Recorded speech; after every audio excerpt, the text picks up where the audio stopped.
안녕하세요. 올드 스토리입니다. 오늘은 현대문학의 위대한 혁신가 중 한 명인 아일랜드가 배출한 제임스 조이스의 세계로 가보려 합니다. 1882년 더블린에서 태어난 조이스는 일상 대화의 리듬을 예리하게 포착하는 능력과 인간 마음속에 숨겨진 갈망을 포착하는 재능으로 스토리텔링의 혁명을 일으켰습니다. 오늘 작품은 예전에 제가 읽었던 책이지만 많은 여운이 남아 여러분께 소개해드리며 그때 느꼈던 감회를 다시 한번 느끼고 싶습니다. 오늘의 작품은 에러비입니다. 친구의 누나에게 푹 빠진 어린 소년의 고전적인 성장 이야기입니다. 그럼 편안한 마음으로 감상하세요.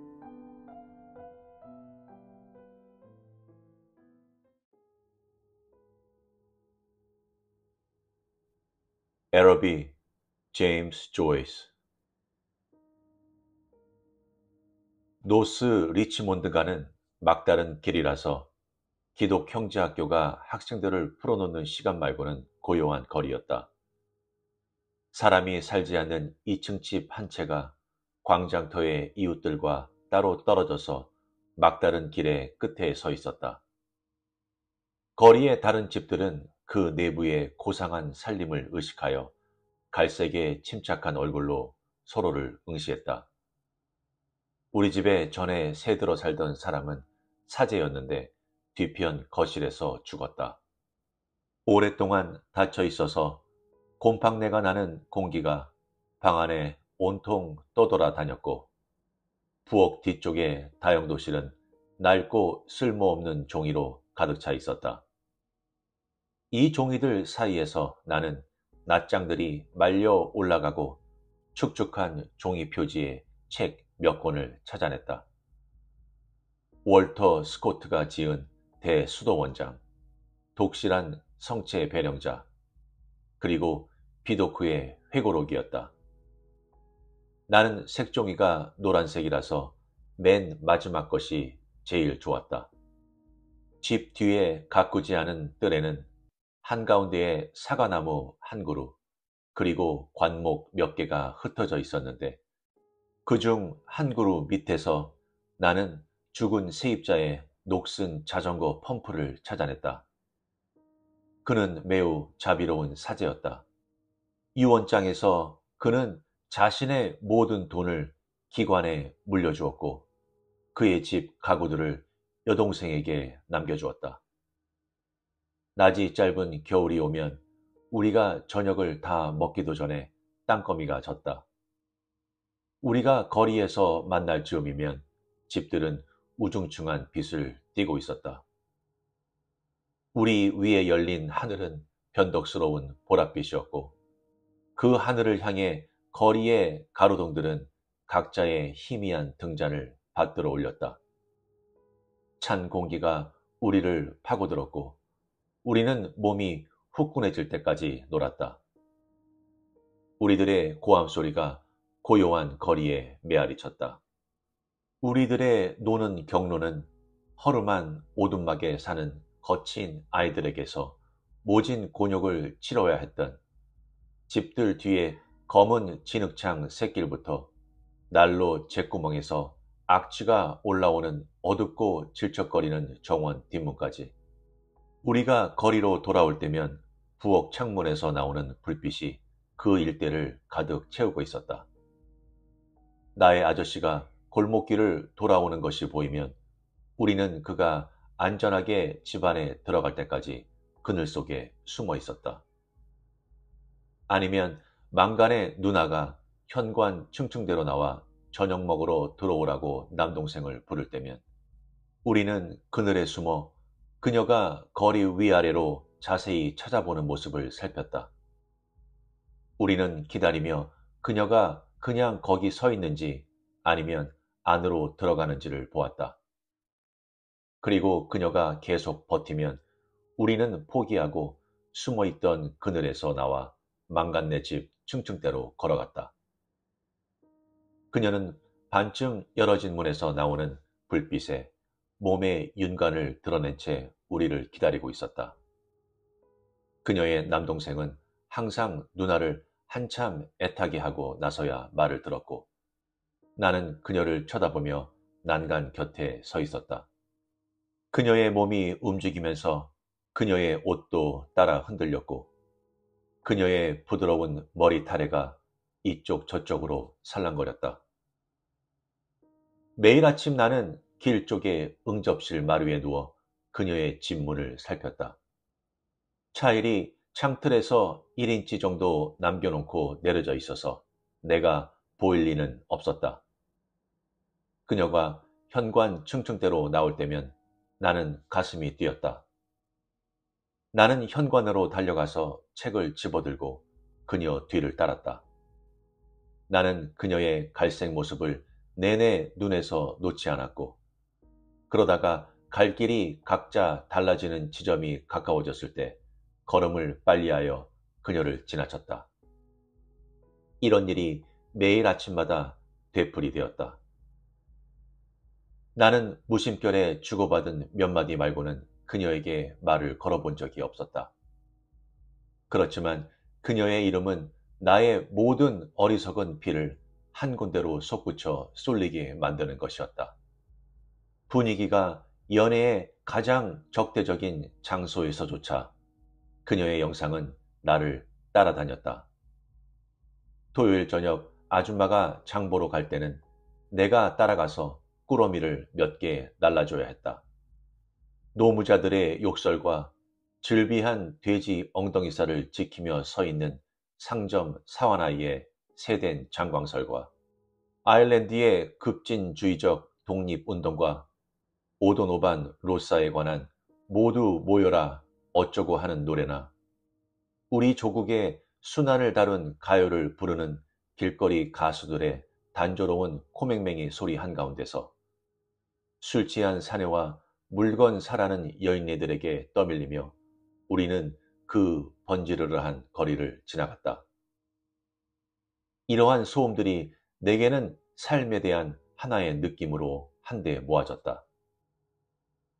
나는 내가 적의 무리 사이로 나의 성례를 안전히 모셔가고 있다고 상상했다. 그녀의 이름이 순간순간 자신도 이해 못할 낯선 기도와 예찬이 되어 내 입술로 솟아났다. 내 눈엔 종종 눈물이 가득 괴었고 때때로 홍수가 내 심장으로부터 가슴으로 쏟아 부어지는 것 같았다. 나는 앞으로의 일을 거의 생각지 않았다. 나는 내가 그녀에게 도대체 말을 걸기는 걸 것인지 아닌지 혹은 그녀에게 말을 건다 해도 어떻게 내가 그녀에게 나의 혼란스러운 연모의 정을 얘기해 줄지를 몰랐다. 그러나 나의 몸은 하프와 같았고 그녀의 말과 몸짓은 그 줄을 퉁기는 손가락 같았다. 어느 날 저녁 나는 사제가 죽었던 뒤편 거실로 들어갔다. 어두컴컴하고 비 내리는 저녁이었고 집안은 아무 소리도 없이 고요했다. 부서진 창 하나를 통해서 나는 빗줄기가 땅에 내려 꽂히는 소리를 들었다. 가느다랗게 끊임없이 내리는 바늘 같은 물줄기들이 흠뻑 젖은 화단에서 뛰놀고 있었다. 저 멀리 아물거리는 등잔이나 불 켜진 창 같은 것이 내 아래쪽에서 빛났다. 눈에 보이는 게 거의 없다는 것에 대해 나는 감사하는 마음이었다. 나의 모든 감각들은 스스로 베일에 가려지기를 갈망하는 것 같았다. 그리고 내가 이제 막 그 감각들로부터 빠져나오려 한다는 것을 느끼면서 나는 내 양 손바닥을 부르르 떨 정도로 서로 꼭 잡았다. 몇 번씩이고 이렇게 중얼대면서 오 사랑, 오 사랑이여. 마침내 그녀가 내게 말을 걸었다. 그녀가 내게 첫 마디를 건넜을 때 나는 너무 당황해서 어떻게 대답해야 할지를 몰랐다. 그녀는 에러비를 갈 거냐고 물었다. 그렇다고 대답했는지 아니라고 했는지 나는 잊어버렸다. 굉장한 바자회일 것이라고 했다. 그녀는 거기 가보고 싶다고 말했다. 그런데 왜 못 가요? 내가 물었다. 말하는 동안 그녀는 손목에 낀 은팔찌를 뱅글뱅글 돌렸다. 그녀가 갈 수 없는 것은 바로 그 주위에 그녀의 수도회에서 피정이 있기 때문이라고 그녀는 말했다. 그녀의 남동생과 다른 두 사내아이가 자기들의 모자를 놓고 싸우고 있었고 나는 난간에 혼자 있었다. 그녀는 머리를 내 쪽으로 굽힌 채 난간에 쇠못 하나를 쥐고 있었다. 우리 집 문 반대편 등잔에서 나오는 불빛이 그녀 목에 하얀 곡선을 드러내고 그 위에 얹힌 그녀의 머리칼을 밝히고는 아래로 내려가 난간 위에 손을 밝혔다. 불빛은 그녀의 옷 한쪽 편으로 내려와 그녀가 편안한 자세를 취하는 순간 보일락 말락하는 속치마에 그 새하얀 가장자리를 비춰주었다. 넌 좋겠다. 그녀가 말했다. 내가 가게 되면 하고 내가 말했다. 뭘 사다 줄게요. 그날 저녁 이후 얼마나 숱하디 숱한 어리석음들이 자나깨나 나의 생각을 휩쓸고 지나갔던가. 나는 그 순간에 끼어든 그 지루한 날들을 없애버리고 싶었다. 학교 공부는 짜증이 났다. 밤이면 침대에서, 낮이면 교실에서 그녀의 영상이 나와 책 사이에 나타나 책 읽기를 방해했다. 에럽이라는 단어의 음절은 내 영혼이 탐닉하던 그 침묵 속에서 내게로 불려나와 어떤 동양적인 마법을 내게 걸어놓았다. 나는 토요일 밤 바자회에 가는 것을 허락해달라고 했다. 아줌마는 깜짝 놀랐고 무슨 프리 메이슨 같은 비밀 결사가 아니었으면 좋겠다고 했다. 교실에서 나는 묻는 말에 별로 대답을 하지 않았다. 나는 선생님의 얼굴 표정이 온화함에서 험한 쪽으로 바뀌는 것을 보았다. 그는 내가 게을러지기 시작하는 게 아닌가 걱정했다. 나는 오락가락하는 나의 생각들을 추스릴 수가 없었다. 나는 진지한 일상사를 거의 견딜 수 없을 지경이었고 그것이 이제는 나와 내 욕망 사이를 가로막고 섰는 이상 내게는 어린애 장난, 그것도 보기 싫고 단조로운 어린애 장난처럼 보였던 것이다. 토요일 아침 나는 아저씨한테 저녁에 바자회에 가고 싶다고 상기시켰다. 그는 거울 달린 옷걸이 앞에서 모자솔을 찾으며 법석을 떨고 있는 중이었고 그래서 짤막하게 대답했다. 그래, 애야, 안다, 나도. 그가 현관마루에 있었으므로 앞 응접실로 가서 창가에 누울 수도 없었다. 나는 집안이 저기압인 것을 느끼며 느릿느릿 걸어서 학교를 향해 갔다. 공기가 무자비하게 구절맞고 추워서 벌써 걱정이 됐다. 저녁을 먹으러 집에 왔을 때 아저씨는 아직 귀가하지 않은 상태였다. 아직 일렀다. 나는 앉아서 얼마 동안 시계를 물끄러미 쳐다보다가 째깍 소리가 짜증나기 시작할 때 방에서 나왔다. 나는 계단을 올라가 집 윗부분을 차지했다. 높고 차갑고 텅 빈 우울한 방들이 해방감을 주었고 나는 노래를 부르며 이 방 저 방을 돌아다녔다. 앞 창문을 통해서 나는 내 친구들이 저 아래 길가에서 노는 것을 보았다. 그들의 고함 소리는 희미하고 불분명해진 상태로 내게 들려왔다. 나는 이 말을 시원한 유리에 기대고 그녀가 사는 어두운 집을 건너다 보았다. 아마 1시간가량 서 있었으리라. 내 상상에 의해 만들어진 그 갈색 옷을 입은 모습, 등잔불이 그 목덜미의 곡선을, 난간에 쥔 손을, 그리고 옷자락 아래 속 치맛단을 살며시 비추는 그 모습만을 바라보면서 다시 아래층으로 내려왔을 때 멋서 부인이 난로가에 앉아 있었다. 그녀는 나이 들고 수다스러운 여자였다. 전당포를 하던 남편과 사별했는데 사용한 우표를 어떤 경건한 목적 때문에 모으고 있었다. 저녁이 1시간 넘게 미뤄졌는데도 아직 아저씨는 오지 않았다. 멋서 부인이 가려고 일어났다.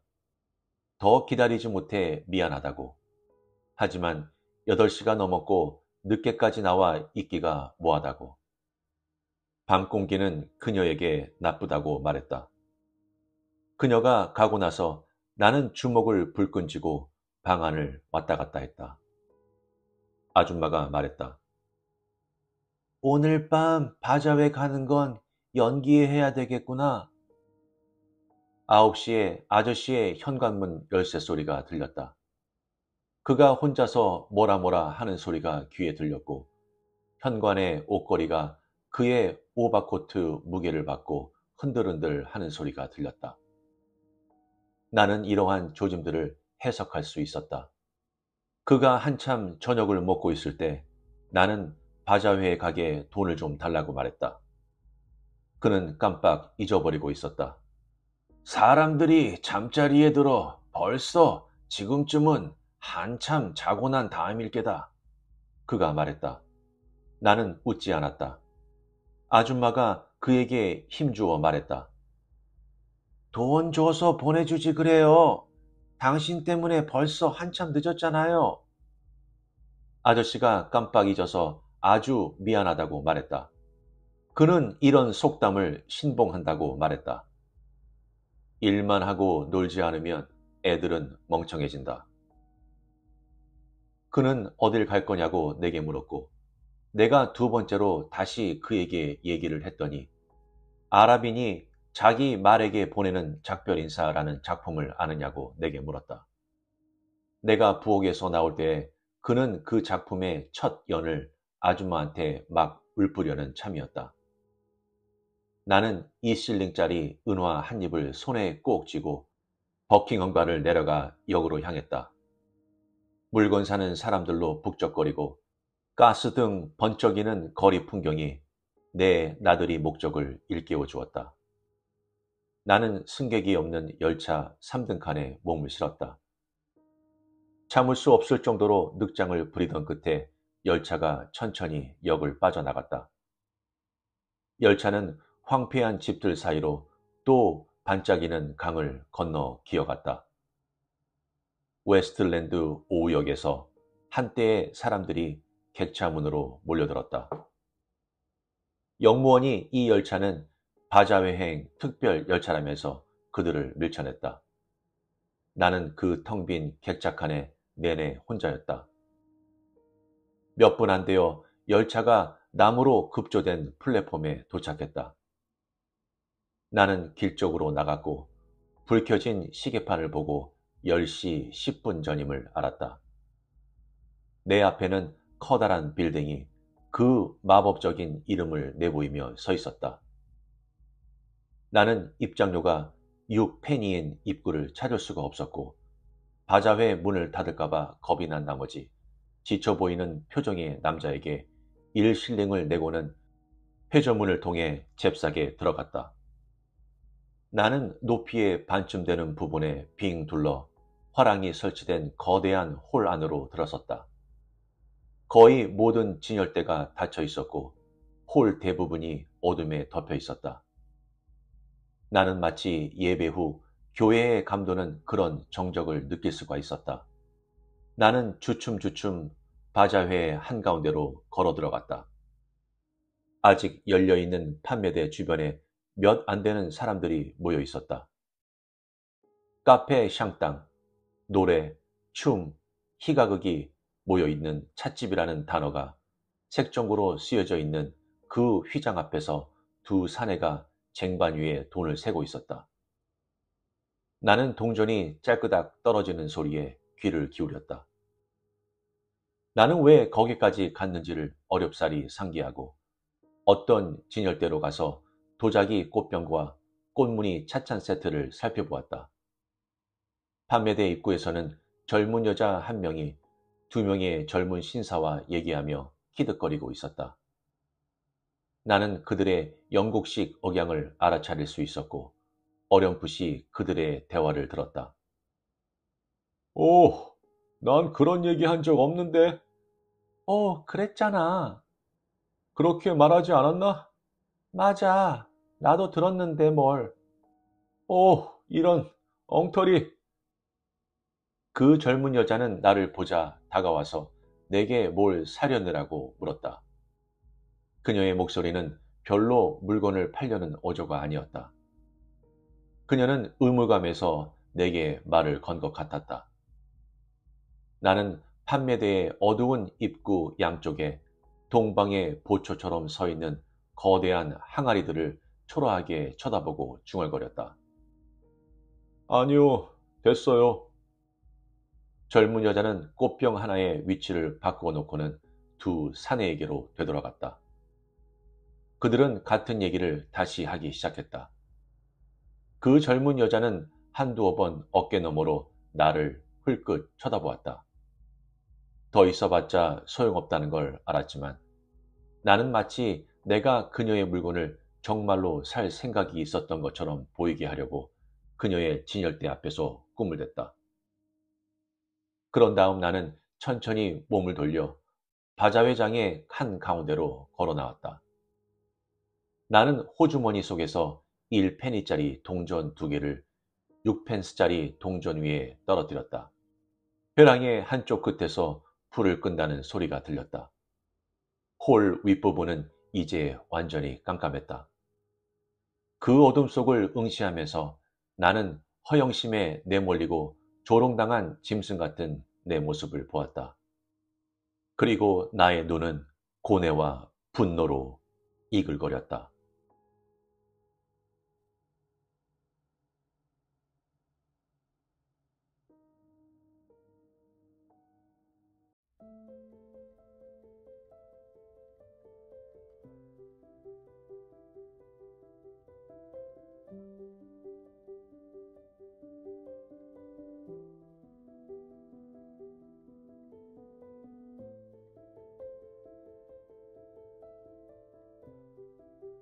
어떠셨나요?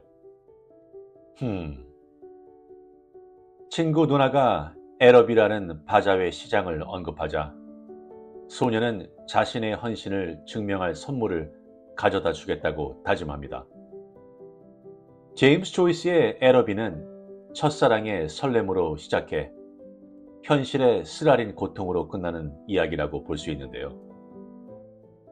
소녀는 선물을 찾아 기사처럼 모험을 떠났지만 바자회가 거의 문을 닫았고 자신의 꿈이 세상보다 앞서 나갔다는 사실을 알게 됩니다. 이 작품의 핵심은 깨달음이라고 볼 수 있는데요. 장밋빛 안경을 벗고 삶이 생각보다 훨씬 더 단조롭고 때로는 훨씬 더 정직하다는 것을 깨닫는 순간입니다. 제임스 조이스는 이상주의가 어떻게 우리를 앞으로 나아가게 하는지, 또한 환멸이 어떻게 우리가 어떤 사람이 되어가고 있는지를 깨닫게 해주는지 보여준다고 많은 평론가들이 말하고 있습니다. 그럼 작품을 대하는 우리는 무엇을 생각할 수 있을까요? 백일몽에 현혹되지 마세요. 진정한 마법은 호사스러운 시장이 아닌 단순한 순간에 존재하는 경우가 많이 있죠. 그리고 성장은 되게 아프지 않나요? 저도 어린 시절을 돌이켜보면 많이 아팠습니다. 왜 그랬는지 모르겠지만 누나들을 많이 좋아했거든요.